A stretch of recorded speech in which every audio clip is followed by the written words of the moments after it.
there is other quarterback news that comes with Arthur Smith. I think a lot of people are talking about and immediately started talking about, hey, maybe the guy that he turned into the comeback player of the year, maybe the guy that he landed a 4-year, $100 million deal for, maybe the guy who earned his first Pro Bowl and helped take the Titans to the AFC Championship, which was at the time the beginning of the Kansas City Chiefs run, but you were still, I mean, they were the Detroit Lions. They were America is rooting for the Tennessee Titans this season in that playoff run.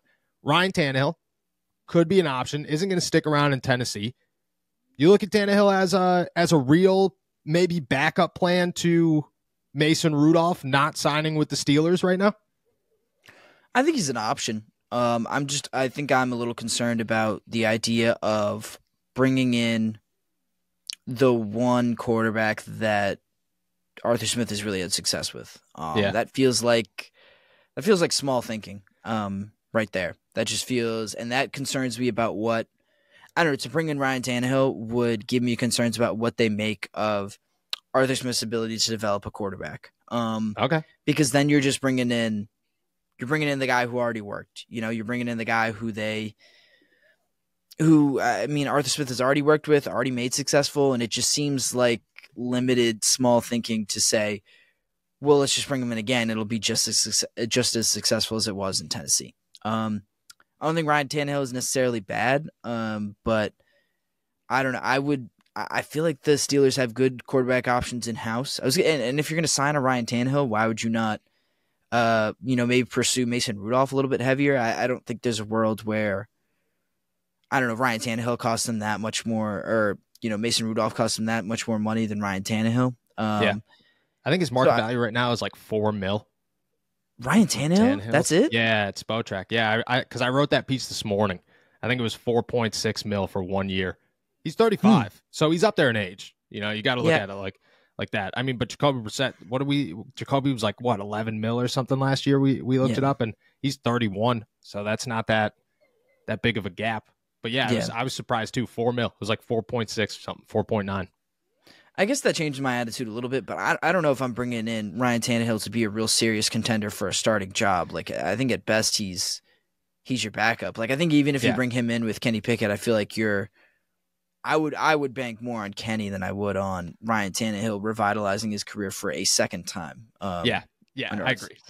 Second time is tough. Yeah, right. Like, you've done it once. I get it. That's awesome. I'm really unsure about being able to do it a second time. Nah, I don't think you're doing it a second time. Not long enough, not big enough that the Pittsburgh Steelers are looking for. Let me toss out another name for you, because Arthur Moats, former Steelers linebacker, said Sam Darnold. And you're talking about building a career or, growing a quarterback, whatever, developing a quarterback.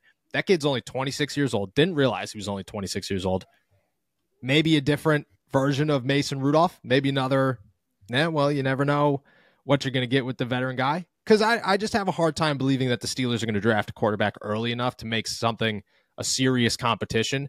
And I still think they should draft a quarterback in maybe the third or fourth round, but you need somebody for competition right now.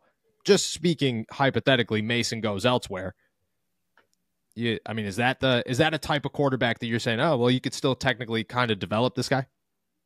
Yeah, I think so. That could work. I would love for Sam Darnold to revitalize his career, because I was a huge Sam Darnold guy when he was coming out of school. Yes. Didn't work out. But I still like Sam Darnold. I'm not very sure that there's much left there, quite honestly. I did see his one game, because I was actually writing this one yesterday.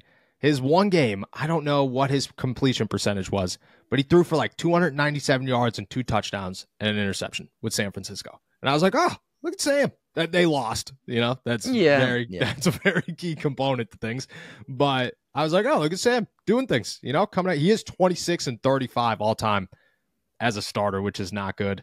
But again, dude, he is only 26 years old, so that feels like another, I'm sorry, I didn't mean to interrupt you, but that just feels like another fringe backup guy. That doesn't excite you at all. And if you make it move, fine, but I'm not expecting him to make any kind of impact on the Steelers. Yeah. Now, would you go him or Jacoby Brissett? I feel like I might lean Sam Darnold in that situation.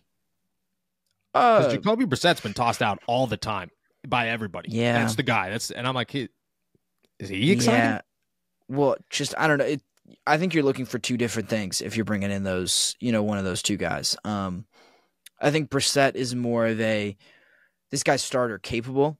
Darnold, you're kind of throwing something at a dartboard. Like you're guessing a little bit, and you're maybe banking on some better development. But Darnold is more of a backup. Like I feel like Brissett is more serious competition, and Darnold's insurance. So I think they're just, I don't know. To that extent, I think I'm looking at more at, I don't know. Assuming that you don't get Mason Rudolph back, I feel like you need Brissett in that situation. I don't think you need another I don't think you need another quarterback that you can develop or something. Like I'd want someone who keeps the floor pretty high.